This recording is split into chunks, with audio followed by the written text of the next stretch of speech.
자, 우리는 계속해서 이 성령님께서 구원으로 불러주신 사람들에게 어떤 유익이 뒤따르게 되는지를 살펴보고 있습니다. 자, 하나님께서 구원하시기로 작정하시고 택하신 사람은 반드시 때가 되었을 때 성령님의 효과적인 부르심을 받게 되는데, 자, 성령께서는 그때에 사람을 변화시키셔서 예수 그리스도를 구원자로 믿게 하십니다. 자, 그리고 나서 성령께서는 그리스도께서 이루어 놓으신 구속의 공로를 그 믿는 사람에게 적용해 주시는 것입니다. 자, 그렇기 때문에 이 성령님의 사역에 의해서 예수 그리스도를 믿는 사람은 너무나 귀중한 구원의 유익들을 받게 되어 있는 것입니다. 그것이 성령님의 변치 않는 사역이기 때문이죠. 자, 그 성령님의 사역들, 그러니까 우리에게 주시는 유익한 일들의 중에서 첫 번째로 지난 시간에 우리는 이 소유리문답 제33문의 칭의를 살펴보았습니다. 칭의. 자, 이 칭의라는 교리는 이신칭의라고도 부르는데, 자, 이것은 예수 그리스도께서 그분의 삶을 통해서 이루어 놓으신 완전한 의가 우리에게 선물로 주어지는 것이라고 말씀드렸습니다. 다시 말해서 우리의 모든 죄는 예수 그리스도께 전가되어 넘겨져서 완전히 다 처리되어 버리고, 대신 우리는 그리스도께서 이루신 의를 전가받음으로써 하나님 앞에 너는 의롭다라고 인정받는다는 것, 이것이 바로 칭의의 개념입니다. 자, 그러므로 칭의에 있어서 죄인인 우리는 아무것도 기여하는 바가 없습니다. 우리는 우리 자신의 죄를 조금도 처리할 수가 없으며, 또한 하나님 앞에 인정받을 수 있을 만한 의도 정말 요만큼도 이룰 수가 없기 때문입니다. 오직 예수 그리스도께서 십자가에서 이루신 속죄의 공로와, 또한 그분께서 33년간 이 세상에서 사시면서 율법에 순종하심으로 이루신 그 의, 자, 그것이 우리를 의인으로 여겨지게 만드는 것입니다. 자, 여기서 한 가지 더 중요한 사실은 이 칭의라는 것이 결코 우리를 당장, 자, 칭의받는 즉시 당장 무슨 천사같이 거룩한 존재로 만들지는 않는다는 것입니다. 칭의는 우리를 법적으로 깨끗하게 만들고 의인으로 인정받게 해줍니다. 자, 우리는 그렇게 신분이 변화되긴 하지만 우리의 상태 자체는 여전히 죄인입니다. 그러니까 하나님은 여전히 불완전한 우리를 보시는 것이 아니라 우리를 대신하시는 우리의 대표자이신 예수님을 우리 대신 보아주시기 때문에 예수님을 통해서 우리를 의롭다고 인정하신다라는 사실을 기억하시기 바랍니다. 다만 우리는 칭의 이후에 구원받음을 통해서 완전히 새로운 본성을 소유하게 되었으므로 남아있는 여생 동안 끊임없이 거룩함을 따르는 성도의 삶을 살게 되는 것입니다. 자, 또한 성도 여러분, 이 칭의를 받은 사람은 결코 칭의받은 그 상태로 그대로 머물러 있지 않습니다. 칭의에는 반드시 양자됨이 이어지게 되어 있습니다.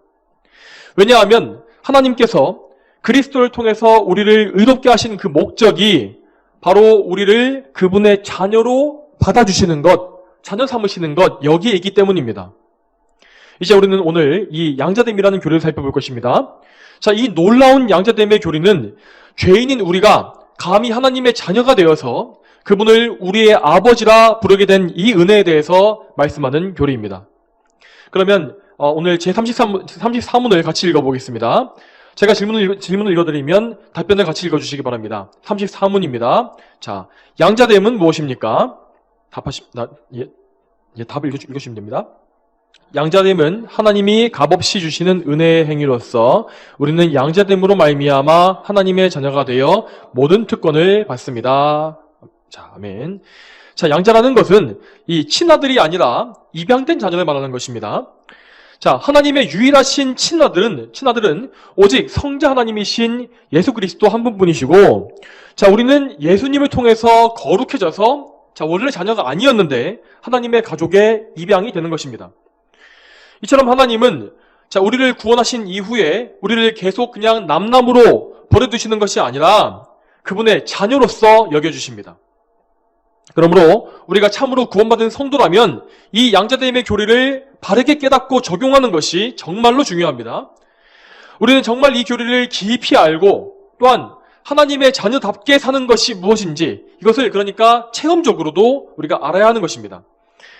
자, 여러분, 이 양자됨에 대해서 바르게 알기 위해서 우리는 하나님께 입양되기 이전의 인간 상태에 대해서 먼저 알아야 합니다. 자, 이것을 비유적으로 알기 위해서 여러분, 이 세상에서 이 세상에서 입양되는 아이들을 잘 생각해 보시기 바랍니다. 자, 대부분의 경우에 입양이 되는 아이들은 원래 부모를 잃어버린 고아들입니다. 고아들은 이 부모로부터 버림받았거나 아니면 일찍이 부모님께서 돌아가신 부모님께서 돌아가신 아이들이죠.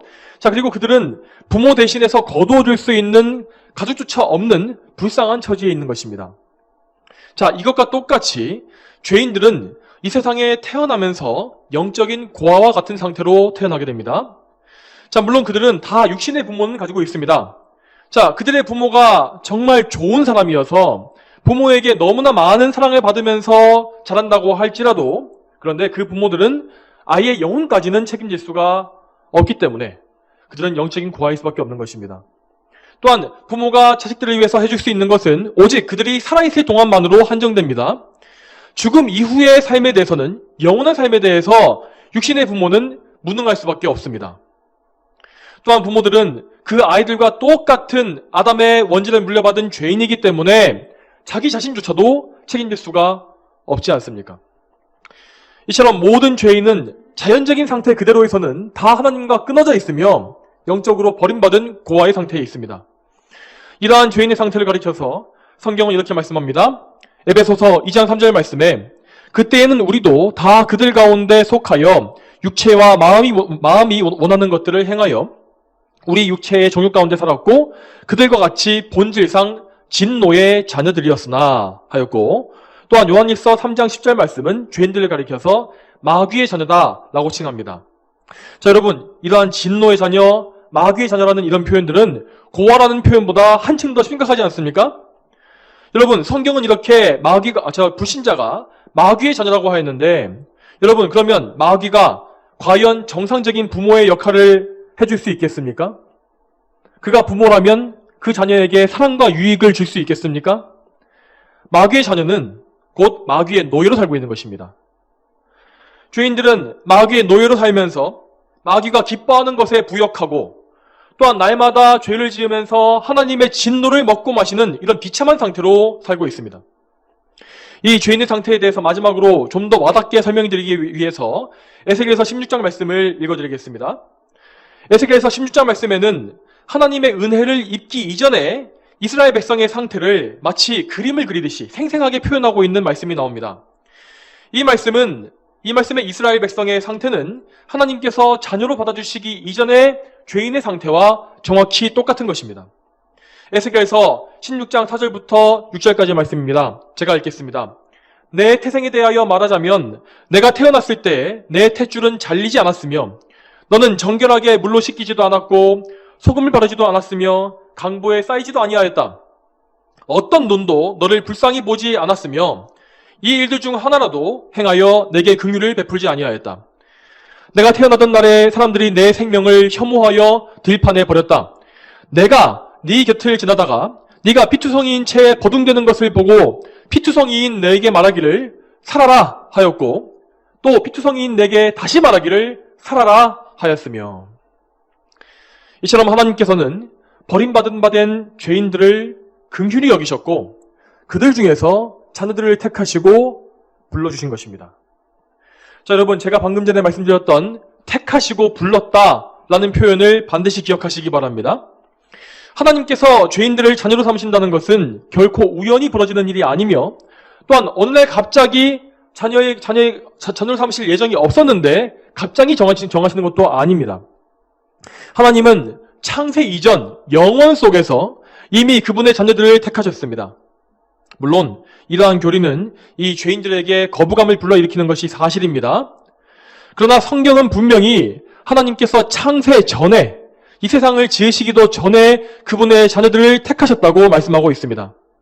자, 이 말씀을 같이 찾아서 읽어보겠습니다. 자, 이 말씀은 에베소서 1장 4절부터 6절까지 말씀입니다. 같이 찾아서 읽어보겠습니다. 자, 잠도 깰 겸 에베소서 1장 4절부터 6절까지 말씀을 같이 찾아서 읽어보겠습니다. 에베소서 1장 4절부터 6절까지 말씀입니다. 네, 같이 읽겠습니다. 자, 시작.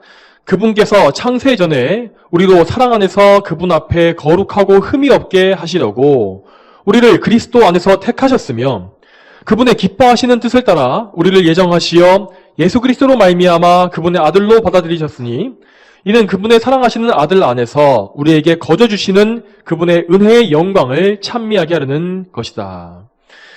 자, 여러분, 이 말씀과 같이 구원에 있어서 모든 요소는 다 하나님의 주권적인 예정에 의해서 이루어지는 것입니다.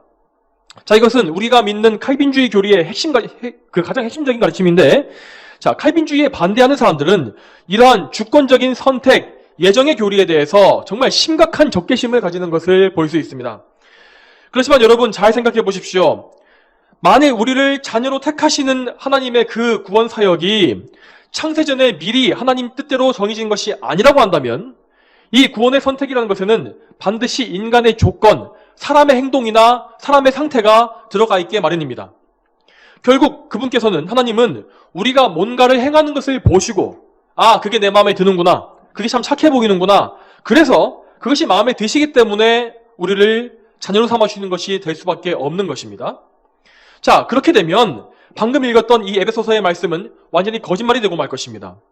자, 우리가 읽은 에베소서 1장 4절부터 6절까지 말씀은 하나님께서 창세 전에 우리를 택하셔서 자녀로 받으셨다고 말하며, 자, 그렇게 하심으로써 우리가 하나님의 은혜의 영광을 찬송하게 하셨다라고 말씀하시지 않습니까? 자, 만일 반대로 구원에 사람의 조건이 들어가게 된다면, 사람의 공로가 들어가게 된다면 절대 우리는 구원받고 나서도 모든 것이 하나님의 은혜입니다 라고 그분을 찬송하지 않을 것입니다. 그러므로 우리는 하나님의 주권적인 선택, 하나님의 주권적인 예정이라는 이 전제를 가지고서 이 양자됨의 교리를 이해해야 합니다. 또한 성경 말씀은 예수 그리스도께서 이 세상에 오신 것 역시 우리가 자녀의 신분을 얻게 하기 위함이었다라고 말씀합니다. 갈라디아서 4장 4절부터 5절까지 말씀이 이렇게 나와 있습니다. 그러나 때가 찼을 때에 하나님께서 자기 아들을 보내셔서 여자에게 나게 하시고 율법 아래에 나게 하셨으니 이는 율법 아래에 있는 자들을 속량하시고 우리로 아들의 신분을 얻게 하시려는 것이었다. 여러분, 하나님께서 우리를 자녀로 삼아주시기 위해서 그분의 하나뿐인 사랑하는 아들을 보내셨다는 이 사실은 우리에게 정말 큰 기쁨과 위로를 주는 말씀입니다. 여러분, 하나님은 그분께서 택하신 백성들을, 자녀들을 얼마나 사랑하시는지 그분의 영원한 독생자를 그들을 대신할 제물로 내어주실 정도였습니다. 참으로 하나님은 이렇게 놀라운 사랑을 통해서 그리스도 예수님을 보내주신 것이며 또한 예수님 안에서 우리를 자유롭게 하셔서 그분의 자녀로 받아주셨다는 것입니다. 자, 성경이 이렇게 하나님 아버지와 성자 예수님의 그 귀하신 뜻을 분명히 말씀해주고 있기 때문에 우리는 우리의 자녀됨에 대해서 하나님의 선하신 뜻을 조금도 의심할 필요가 없는 것입니다. 하나님께서 만일 우리에게 은혜로서 그리스도를 믿는 믿음을 선물로 주셨다면, 그래서 우리가 예수님을 믿고 있다면 우리는 지금 그리스도를 통해서 하나님의 자녀가 이미 된 것입니다. 그러므로 우리는 아무 거리낌이 없이, 마음에 걸리거나 어떤 죄책감이나 일절 어떤 장애물이 없이 하나님을 아버지라고 부를 수가 있습니다. 자, 그런데 여러분, 이렇게 하나님을 개인적으로 아버지라 부른다는 이 특권은 구약시대의 이스라엘 백성들에게는 주어지지 않은 특권이었습니다. 이 특권은 오직 예수 그리스도를 통해서 은혜를 받아 누리게 된, 예수님을 올바르게 믿게 된 신약 성도들에게만 주어진 특권입니다. 자, 여러분 보십시오. 먼저 우리 예수님께서 우리에게 직접 가르쳐 주셨던 주기도문, 여기에서 예수님은 기도의 첫마디를 이렇게 시작하라고 말씀하시지 않습니까? 자, 주기도문이 이제 처음에 뭐라고 합니까? 하늘에 계신 우리 아버지라고 하지 않습니까? 자, 이 말씀을 헬라어 원어에서는 이 기도문에서 자, 하늘에 계신이 아니라 아버지가 가장 먼저 나오게 되어 있습니다. 자, 그러므로 우리 주님께서 기도를 가르치실 때 가장 먼저 말씀하신 바는 우리가 늘 기도할 때마다 가장 처음으로 아버지의 이름을 부르면서 그분께 가서 의지하고 매달릴 수가 있다. 그러면 그분께서 맞아주신다라는 말씀을 하시는 것입니다. 이렇게 하나님을 아버지라고 부르는 것은 단지 우리가 입으로만, 그냥 머리로 생각해서 입으로만 부르는 그런 의미가 아닙니다. 우리는 반드시 입으로 아버지를 부르는 가운데 우리 마음속에서도 정말 하나님을 거룩한 아버지로 사랑하며 두려워하는 마음을 가져야 합니다. 이렇게 우리의 마음이 참되게 변화되는 것, 우리 마음 중심이 하나님의 아버지로 알게 되고 사랑하게 되는 것, 이러한 변화는 결코 우리 자신의 결심이나 우리 자신의 의지로서 일어나는 것이 아닙니다. 이런 변화는 오직 사람의 마음을 변화시키시는 성령님의 주권적인 사역을 통해서만 이루어지는 일입니다. 따라서 여러분, 이것을 다 종합해보자면 우리가 하나님의 자녀가 된다는 이것은 삼위일체 하나님께서 정말 함께 이뤄내신 은혜의 결과입니다. 우리를 택해 주신 성부 하나님과 우리를 구속하신 성자 예수님, 그리고 우리를 변화시키시고 예수님의 구속을 적용시켜 주시는 성령 하나님, 이렇게 성부, 성자, 성령 모두가 우리의 양자됨을 위해서 함께 협력하시고 이것을 성취하시는 것입니다. 자, 여러분, 그러면 우리가 하나님의 자녀가 됨으로써 얻는 특권에는 무엇이 있을까요? 여러분, 양자로 입양된다는 것은 그가 입양된 그 가족의 특권을 함께 누린다는 것이고, 또한 합법적인 가문의 자녀로서 유산 역시 상속받는다는 것을 의미합니다. 자, 여러분 좀 생각해 보십시오. 여러분이 만일 이 세상의 대단한 권력자나 재력가, 재벌에게 입양된다고 한다면 여러분이 그 집안에서 얼마나 많은 좋은 것들을 누릴 수 있겠습니까? 많은 재산과 정말 많은 명예와 또 유명세와 모든 좋은 것들을 함께 누릴 것입니다. 여러분, 그렇다면 이 세상을 다 통치하시고 이 세상을 소유하고 계시는 왕이신 하나님께 입양될 때에 우리가 그 가정에서 누릴 특권과 권세가 과연 얼마나 엄청나겠습니까? 오늘 우리가 처음에 읽어보았던 요한복음 1장의 본문에서도 하나님의 자녀가 되는 권세를 주셨다라고 하지 않습니까? 이처럼 성경에서 자녀의 권세를 말씀하신다는 것은 우리가 하나님의 자녀로서 마땅히 알고 또한 누려야 할 특권이 존재한다는 사실을 의미하는 것입니다. 여러분, 우리가 자녀로서 하나님께서 주시는 특권을 안다, 내가 이 특권을 누릴 수 있다라고 말하는 것은 결코 교만한 일이 아닙니다. 자, 예를 들어서 어떤 아버지가 자녀를 정말 모든 마음을 다해서 사랑으로 잘 양육하고 있는데 정작 그 사랑을 받고 있는 자녀가 자신이 자녀라는 사실을 제대로 알지 못해서 늘 두려워하고 위축된 상태로 살고 있다면 어떻게 되겠습니까? 그렇다면 그 아버지의 마음이 얼마나 안타깝고 슬프겠습니까? 그리고 그렇게 위축되어 있는 것이 그 자녀 자신에게도 얼마나 큰 손실이 되겠습니까? 우리는 그러므로 성경이 말씀하시는 하나님의 자녀의 특권에 대해서 정확하게 알고 그 영광을 온전히 누릴 수 있도록 해야 할 것입니다. 자, 여러분, 하나님의 자녀의 특권 중에서 가장 중요한 것은 이제 우리가 더 이상 하나님을 무서워하지 않고 사랑하게 된다는 것입니다. 로마서 8장 15절 말씀에 이렇게 나와 있습니다. 너희는 다시 두려움에 이르게 하는 종의 영을 받지 않고 양자의 영을 받았으므로 그 영으로 아바 아버지라 부르짖는다. 여러분, 우리가 하나님을 두려워하지 않게 된다라고 하는 것은 결코 하나님 무서운 줄 모른다, 하나님께서 무서우신 분인 줄 모르고 함부로 까분다는 그런 의미가 아닙니다. 자, 우리에게서 제거되는 것은 그 두려움은 종의 두려움입니다. 주인을 사랑하지 않으면서도 주인에게 벌받는 것이 무서워서, 채찍으로 맞는 것이 무서워서 억지로 순종하는 것이 바로 이 노예의 무서움입니다. 자, 이런 잘못된 두려움을 가진 사람들은 하나님을 섬기는 것이 항상 율법적이고 의무적일 수밖에 없습니다. 그들이 하나님을 섬기는 동기, 그 마음은 상을 받기 위해서이고 또 불순종을 피하려고 하는 동기는 벌받는 것이 무서워서 그런 것입니다.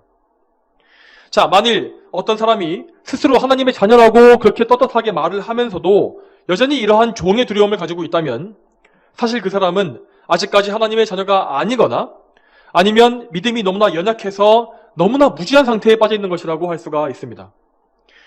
그러므로 여러분 중에서 아직까지 이러한 두려움을 가지고 하나님을 대하시는 분이 계신다면 그런 분들은 계속해서 그리스도 예수님의 은혜에 대해서 더 많이 알아가시길 바랍니다. 이 성경 전체를 꾸준히 읽으시되 특히 신약 성경에 기록되어 있는 그리스도의 복음을 더 깊이 집중해서 읽어보십시오. 하나님께서 어떤 사랑을 주셔서 여러분을 속량하셨는지, 여러분을 종된 상태에서 해방시켜 주셨는지를 더 풍성하게 아셔야 합니다. 왜냐하면 이렇게 아버지 하나님의 풍성한 은혜를 아는 것만이 우리가 자녀의 신분을 알 수 있게 되는 유일한 길이기 때문입니다. 이렇게 하나님의 은혜를 알게 된 자녀들은 하나님을 깊이 사랑하게 되며 그분을 사랑하기 때문에 두려워하는 그런 마음을 품게 됩니다. 자, 이 두려움은 혹시라도 내가 정말 사랑하는 그 하나님께 기쁨을 드리지 못하게 될까봐 염려하는 두려움입니다. 내가 하나님께 최상의 영광을 돌리지 못하게 되거나 또한 내가 죄 때문에 성령님을 근심하시게 할까, 내 안에 계신 성령님을 근심하게 만들지는 않을까, 이런 것들을 두려워하는 사랑의 마음인 것입니다. 이러한 거룩한 두려움을 가리켜서 우리는 경외심이라고 부릅니다.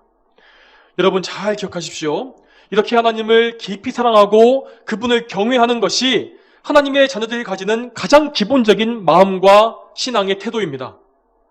이 기본적인 태도가 없는 상태에서 하나님을 아버지라고 아무리 불러보았자 그것은 정말 올바른 것이 아니라 지독한 위선에 불과한 것입니다. 자, 그러면 여기서 더 나아가서 우리의 자녀로서 누리는 특권을 좀 더 구체적으로 보겠습니다. 자, 구체적인 특권의 첫 번째는 우리가 하나님 아버지의 돌보심과 공급하심을 받게 되는 것입니다. 자, 예수님께서는 산상수훈의 말씀을 전하실 때에 우리의 필요를 채우시는 하나님의 은혜에 대해서 이렇게 말씀하신 바 있습니다. 마태복음 6장 31절과 32절 말씀에 이렇게 나와 있습니다. 그러므로 무엇을 먹을까, 무엇을 마실까, 무엇을 입을까 하면서 걱정하지 마라. 이 모든 것들은 이방인들이 찾는 것들이기 때문이다. 너희 하늘 아버지께서는 너희에게 이 모든 것들이 필요하다는 사실을 아신다. 여러분, 하나님은 정말 무한히 부유하신 분이시며 또한 그 마음 역시 온 우주보다 넓으신 분이십니다. 그러므로 그분은 어떤 부족함이나 인색함 때문에 우리 자녀들의 필요를 무시하시는 법이 절대 없습니다. 사실이 이러한데도 우리는 너무나 자주 생활의 염려에 빠지곤 하지 않습니까? 돈의 염려, 자녀의 염려, 건강의 염려, 인간관계의 염려나 진로와 직장의 염려 등등 우리는 하나님을 신뢰하지 못하고 우리 마음대로 우리 생활을 염려할 때가 너무나 많습니다. 여러분, 하지만 이런 것들은 분명히 불신앙이며 하나님 아버지를 멸시하는 죄입니다. 하나님께서는 우리를 위해서 자신의 독생자까지도 아끼지 않고 내어주셨습니다. 그런 하나님께서 우리에게 무엇을 아끼시겠습니까? 그런 사랑의 하나님을 신뢰하지 못한다는 것이 그분에게 과연 얼마나 큰 모욕이 될지를 잘 생각해 보시기 바랍니다. 그러므로 여러분, 우리가 온갖 생활의 염려에 빠진다는 것은 결코 작은 죄가 아닙니다. 사소한 일이 아닙니다. 우리는 하나님께 합당한 영광을 올려드리기 위해서 언제나 그분을 전적으로 신뢰해야 합니다. 그러므로 여러분의 마음속에 각종 염려가 생겨날 때에는 그 염려에 계속 더 빠져들어가지 마시고 즉시 하나님께 도움을 구하십시오. 나의 믿음 없는 것을 도와주시옵소서 라고 하는 그런 간절한 기도를 하나님께 올리시기를 바랍니다. 또한 여러분, 여기에 더해서 여러분의 육신의 필요도 중요한 것이지만, 자, 그 육신의 필요보다는 먼저 하나님의 나라와 그분의 의를 구하는 기도를 우리는 많이 드려야 합니다. 여러분, 하나님은 우리의 필요를 아시지만, 자, 우리가 간구하기도 전에 이미 우리의 육신의 모든 필요를 이미 다 알고 계시는 분이십니다. 우리가 무엇을 갈급해야 하고, 무엇을 필요로 하고, 무엇이 있어야 살 수 있는지 이런 것들을 다 알고 계시는 것입니다. 그분은 우리를 창조하셨고, 또 우리의 아버지이시기 때문에 우리의 가장 깊은 마음속까지 알고 계시고 우리를 챙기실 수 있습니다. 자, 물론 그분은 우리가 우리의 필요를 구할 때에는 기쁨으로 그것을 받아주십니다. 그렇지만 이 기도보다 더 좋은 기도는 우리가 항상 하나님의 영광을 먼저 생각하면서 거기에 집중하고 몰입하는 그것입니다. 여러분, 우리는 세월이 흘러갈수록 더욱더 하나님을 더 깊이 많이 사랑해야 합니다. 그분께서 나에게 뭔가를 주셨기 때문에 사랑하는 것을 넘어서서, 그분께서 뭔가를 주셨기 때문에 사랑하는 그런 조건적인 사랑을 넘어서서 그분의 사랑스러우신 속성과 성품, 하나님 계심 자체를 더 알므로써 그것을 사랑스러워해야 하는 것입니다. 이렇게 우리가 하나님을 더 깊이 알고 더 사랑할수록 우리의 모든 목적과 소망은 그 아름다우신 하나님께, 또 그 사랑스러우신 하나님께만 맞춰질 수 있을 것입니다. 그리고 그렇게 하나님께 완전히 집중된 삶은 어떤 상황 속에서도 자족할 수가 있습니다. 우리가 가난하든지 부유하든지 언제나 자족하면서 언제나 하나님의 영광을 위한 삶의 비결을 배울 수가 있다는 것입니다. 자, 이 또한 자녀로서의 특권의 두 번째로 우리는 하나님의 자녀로서 그분의 훈계와 연단을 역시 받게 됩니다. 여러분, 이 자녀를 진정으로 사랑하는 부모는 자녀를 바른 길로 이끌기 위해서 적절한 훈계를 할 수 있어야 하는 것이 마땅합니다. 오늘날 이 부모들의 덕목 중에서 가장 빨리 붕괴되고 있는 것이 바로 이 훈계의 부분이 아니겠습니까? 어느 때부터인지 이런 무신론적인 교육 이론이 급부상하면서 아이들을 절대 훈계하거나 때리지 말아야 한다는 악한 주장이 사회 전반에 팽배해지고 말았습니다. 사람들은 이렇게 말하면서 이 체벌을 금지해 놓으면 아이들이 학대를 받지 않기 때문에 심리적으로 안정될 것이고 더 좋은 아이가 될 것이다. 더 자발적이고 더 주체적인 아이가 될 것이다. 라고 기대했지만 그 결과는 오히려 아이들을 더 깊은 죄에 빠지게 만들고 천방지축 날뛰게 만들면서 교육 전체가 다 무너지는 결과로 나오고 말았습니다. 여러분, 이 세상은 이렇게 악하게 돌아가고 있습니다. 하지만 우리 하나님께서는 결단코 그분의 자녀들을 방치하시는 분이 아닙니다. 하나님은 그분의 사랑하는 자녀들 안에서 그들 안에 있는 죄의 찌꺼기를 제거하시고 그들을 하나님과 같이 거룩하게 만들어 가시기 위해서 정말 철저하게 훈계하시는 분이십니다. 이 하나님의 훈계와 연단에 대해서는 히브리서 12장 말씀에 자세하게 나와 있습니다. 히브리서 12장 6절부터 8절까지 말씀에 이렇게 나와 있습니다. 주께서 사랑하는 자를 훈계하시고 받아들이는 아들마다 채찍질하신다. 훈계를 참아라. 하나님께서 너희를 아들같이 대우하신다. 아버지가 훈계하시지 않는 아들이 어디 있느냐? 모든 아들이 받는 훈계를 너희가 받지 않는다면 너희는 사생자요 친아들이 아니다. 여러분, 육신의 아버지는 아무리 아이들을 사랑한다 할지라도 적절하게 훈육하지 못할 때가 너무나 많지 않습니까? 육신의 아버지는 때로 불을 참지 못해서, 화를 참지 못해서 아이들을 지나치게 다룰 때가 많고, 또 때로는 적절한 훈육을 하지 못한 채로 그냥 지나쳐버리는 때도 너무나 많습니다. 그렇지만 우리 하늘 아버지께서는 언제나 항상 빠짐없이 우리의 상태를 가장 완벽하게 알고 계시는 분이십니다.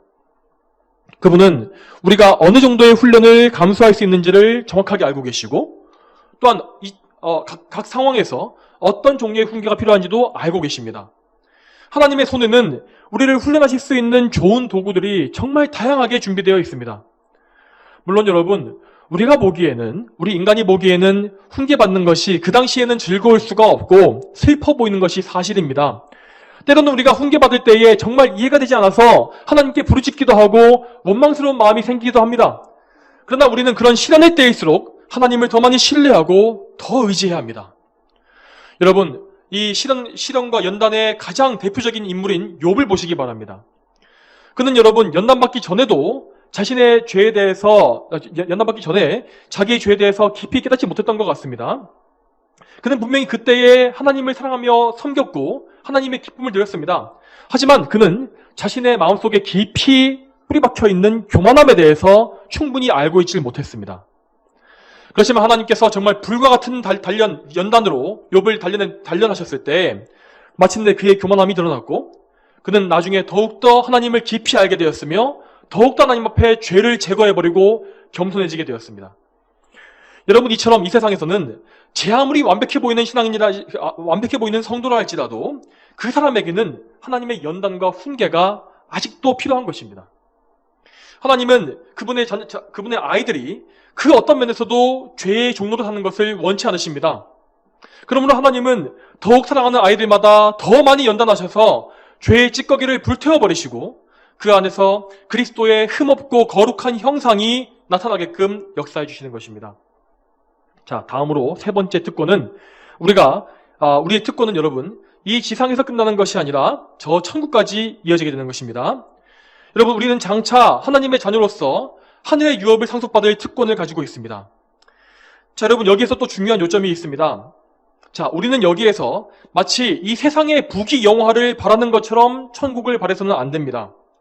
물론 천국이란 것은 분명히 실존하고 있는 왕국이고 우리가 실제 우리의 발을 딛고 서게 될 장소입니다. 그렇지만 우리의 유업이라는 것이, 우리가 물려받을 유업이 오직 천국뿐이라고 생각하는 것은 성경적이지 않습니다. 여러분, 잘 생각해 보십시오. 천국이 너무 좋은 곳이라서 천국을 소망하는 것이 뭐가 어렵겠습니까? 그것은 죄인도 할 수 있는 일입니다. 자, 그러므로 우리가 마땅히 바라야 할 영원한 유업은 궁극적으로 그리스도 예수님이십니다. 그리스도 예수님께서는 하늘에 먼저 오르셔서 영광을 취하셨으며 장차 그분의 영광을 우리에게도 나누어 주셔서 함께 하실 것입니다. 여러분, 그 영광은 우리가 하나님의 자녀로서 누리는 특권의 완성이라고 할 수가 있습니다. 우리는 그때에 예수님과 함께 살면서 그분과 함께 왕처럼 그 나라를 통치하게 될 것이라고 하셨습니다. 이러한 영광이 천국에 가득하게 될 것이기 때문에 우리는 그 천국을 소망하고 천국에 들어갈 날을 갈망하게 되는 것입니다. 성도 여러분, 여러분이 하나님의 자녀가 되었다는 이 사실을 더욱더 풍성하게 아시길 바랍니다. 하나님께서는 거듭남으로써 새로워진 성도들의 삶에 대해서 새로운 피조물이 된 것과 같다고 말씀하셨습니다. 이전 것은 지나갔으니 보아라, 새 것이 되었도다. 자, 이 말씀과 같이 예수 그리스도 안에서 우리의 이전 삶은 다 지나갔고 이제 우리는 하나님의 자녀로서 새 삶을 살고 있는 것입니다.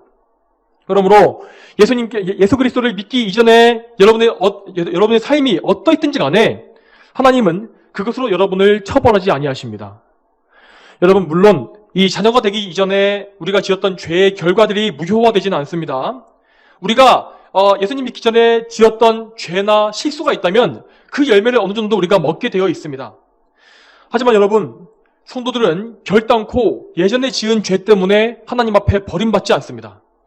아무리 우리가 죄인 중에 괴수였고 정말 이 세상에서 버림받은 것 같은 그런 최악의 죄인이었다 할지라도 하나님은 예수님 안에서 그 모든 죄의 책임을 제거하시고 우리를 그분의 온전한 자녀로 받아주신다는 것입니다.